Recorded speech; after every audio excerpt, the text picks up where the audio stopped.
लाडक्या बहिणींसाठी एक महत्त्वाची बातमी आहे. कारण लाडक्या बहिणींचे जे पैसे राहिलेले होते, ते 15 तारखेपर्यंत मिळणार होते आणि 15 ऑक्टोबरलाच आता आचारसंहिता जाहीर झालेली होती आणि आजपासून आचारसंहितेला सुरुवात होत आहे. त्यासाठी जे लाडक्या बहिणींचे पैसे राहिलेले आहे, त्यांना आजपासून पैसे मिळायला सुरुवात होणार आहे. ज्या महिलांना एकही हप्ता मिळालेला नाही आहे, त्यांनासुद्धा ते करणार आहेत. पण भरपूर महिला अशा आढळलेल्या आहेत, की ज्यांचे अकाउंट डेबिट दाखवत नाही आहे. त्यांनी सांगितलेलं आहे, की आमचे अकाउंट डेबिट आहे, पण स्टेटस चेक केले असता त्यांचे अकाउंट हे इनॅक्टिव्ह दाखवत आहे.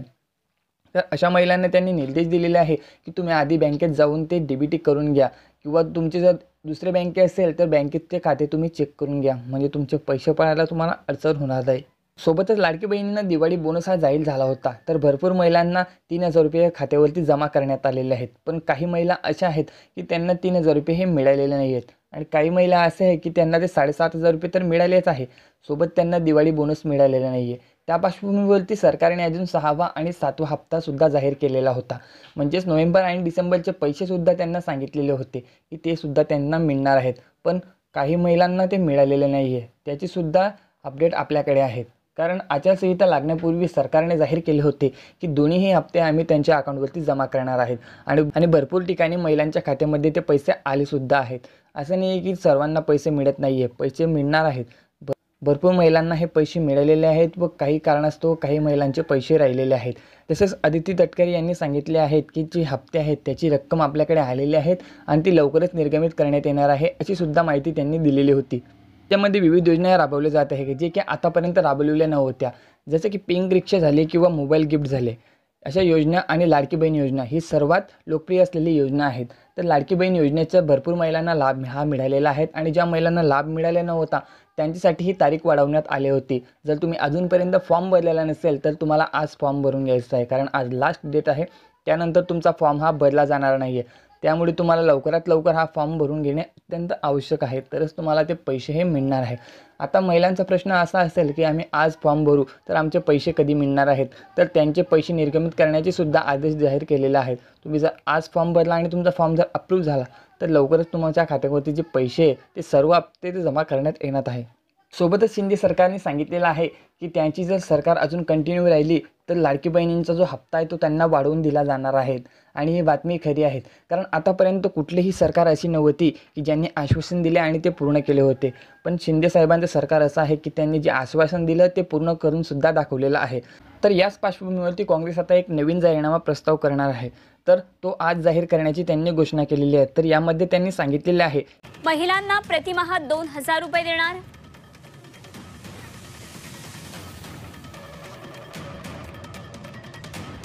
प्रत्येक कुटुंबाला 25 लाखांचा विमा कवच मोफत देणार.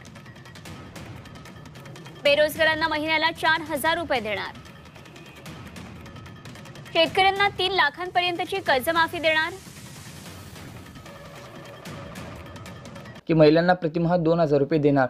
याआधी सुद्धा लोकसभा निवडणुकीच्या टायमाला त्यांनी सांगितलेलं होतं, की वर्षाला महिलांना 1,00,000 रुपये मिळणार आहेत. परंतु अजूनपर्यंत ती घोषणा योग्य ठरलेली नाही आहे. त्यांनी फक्त अफवाबाजी केली होती आणि ती कुठल्याही प्रकारे त्यांनी घोषणेला सुरुवातसुद्धा केलेली नाही आहे. हे तुम्हाला बघायला मिळेल.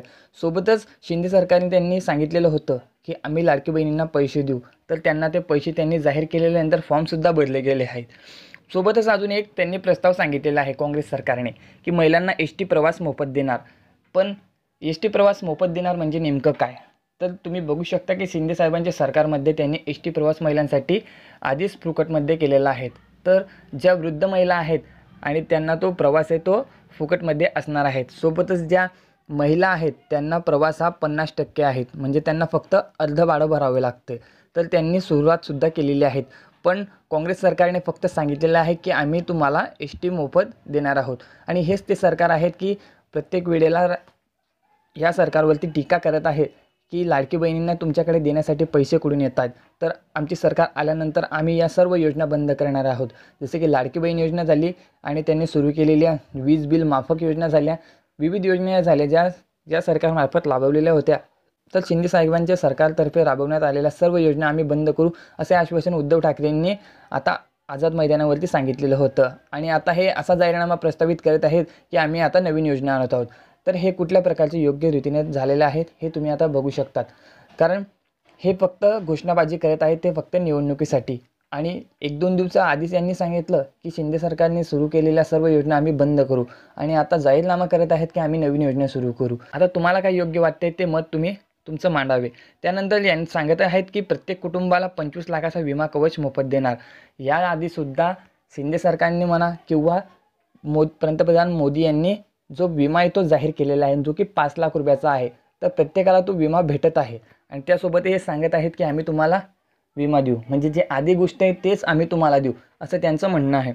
त्यानंतर शेवटचा ऑप्शन म्हणजे बेरोजगारांना महिन्याला 4,000 रुपये देऊ. तर बेरोजगारी भत्ता हा काँग्रेसने भरपूर वर्षापूर्वी सांगितलेला होता, पण अजूनपर्यंत त्यांची ज्या वेळेला सरकार आली तिथपर्यंत त्यांनी कधीही बेरोजगारी भत्ता सुरू केलेला नाही आहे. आणि या निवडणुकीच्या पार्श्वभूमीवरती ते असं सांगत आहेत की बेरोजगारांना महिन्याला 4,000 रुपये भत्ता हा मिळणार आहेत. पण अजूनपर्यंत कुठल्याही राज्यामध्ये, ज्या राज्यांमध्ये त्यांची सरकार आलेली आहे तिथे त्यांनी बेरोजगार भत्ता सुरू केलेला सुद्धा नाही आहे. ते फक्त घोषणा करत आहेत आणि फक्त निवडणुकापुरते या घोषणा त्या असतात. अंमलबजावणी अजूनपर्यंत झालेली आपल्याला दिसत नाही. त्यानंतर अजून हे सांगत आहेत की शेतकऱ्यांना 3 लाखांची कर्जमाफी देणार आहेत. शेतकऱ्यांना 3 लाखाची कर्जमाफी देण्याची गोष्ट हे काँग्रेस सरकार करत आहेत. तर हे कितकं खोटं आणि कितकं खरं आहेत आता हे तुम्ही सुद्धा समजू शकतात.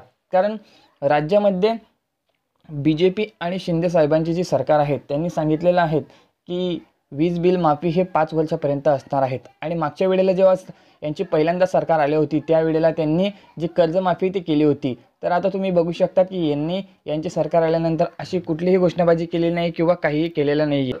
तुम्ही फक्त अशा व्यक्तीला मत द्यायचं आहे की जो तुमचा भविष्यामध्ये विचार करेल आणि तुमच्यासाठी ज्या योजना आहेत त्या घेऊन येईल. फक्त निवडणुकांपुरता अशी घोषणाबाजी ज्या करत असेल त्याला तुम्ही त्यांची वाट दाखवून देणं अत्यंत आवश्यक आहे. कारण मागच्या लोकसभेच्या निवडणुकीमध्ये काँग्रेसने सांगितलेलं होतं की महिलांना शिलाई मशीन देऊ, त्यासोबतच त्यांना 1 लाख रुपये प्रतिवर्ष देऊ. अशा घोषणा करूनसुद्धा त्यांनी एकही घोषणाला अंमलबजावणी केलेली नाही आहे. फक्त त्यांचे जे मत आहे ते त्यांनी त्यांच्याकडे ताणून घेतलेले आहेत आणि कुठलीही अंमलबजावणी त्यांनी केलेली नाही आहे. भरपूर राज्यांमध्ये असं दिसलेलं आहे की जिथे काँग्रेसची सरकार आलेली आहे तिथे एकतर दंगा फसाद किंवा काही ना काही झालेलं आहे. तर तुमच्यावर आहे की तुम्ही आता कोणाला मत देणार आहे काय. आणि जर तुम्हाला लाडकी बहीण योजना चालू ठेवायची असेल तर तुम्हाला सरकारला पाठिंबा देणे अत्यंत आवश्यक आहे. आता तुम्ही तुमचा विचार करू शकतात. ज्या महिलांना अजूनपर्यंत या योजनेचा लाभ मिळालेला नाही आहे ते तक्रार करू शकतात की आम्हाला लाभ मिळालेला नाही आहे. तर लवकरच तुम्हाला तो लाभसुद्धा मिळणार आहे. त्यासोबतच तुम्ही तुमचे अकाउंट आहे ते सर्व अकाउंट तुम्ही चेक करून घ्या. तुमचा फॉर्म चुकीचा भरला गेलेला आहे का हे सुद्धा चेक करून घ्या. म्हणजे तुम्हाला अजूनपर्यंत कुठलीही अडचण जर आलेली असेल तर ती अडचण पुढे येणार नाही. तुमच्या फॉर्ममध्ये जर कुठल्याही प्रकारे अडचण असेल तर आज लास्ट डेट आहे, तर तुम्ही तुमचा फॉर्म हा दुरुस्त करू शकतात. म्हणजेच तुमचा फॉर्म हा लवकर अप्रूव्ह होईल आणि तुमचे जे पैसे आहे ते खात्यामध्ये जमा होतील. त्यासाठी तुम्ही ज्यांच्याकडे फॉर्म भरलेला होता त्यांच्याकडे जाऊन तुम्ही ते स्टेटस आत्ताच चेक करून घ्या. कारण आज आचारसंहिता लागत आहे आणि आज हा फॉर्मचा अप्रूव्ह होण्याचा लास्ट दिवससुद्धा असू शकतो. त्यामुळे तुम्ही हे काम आत्ताच करून घ्यायचे आहे.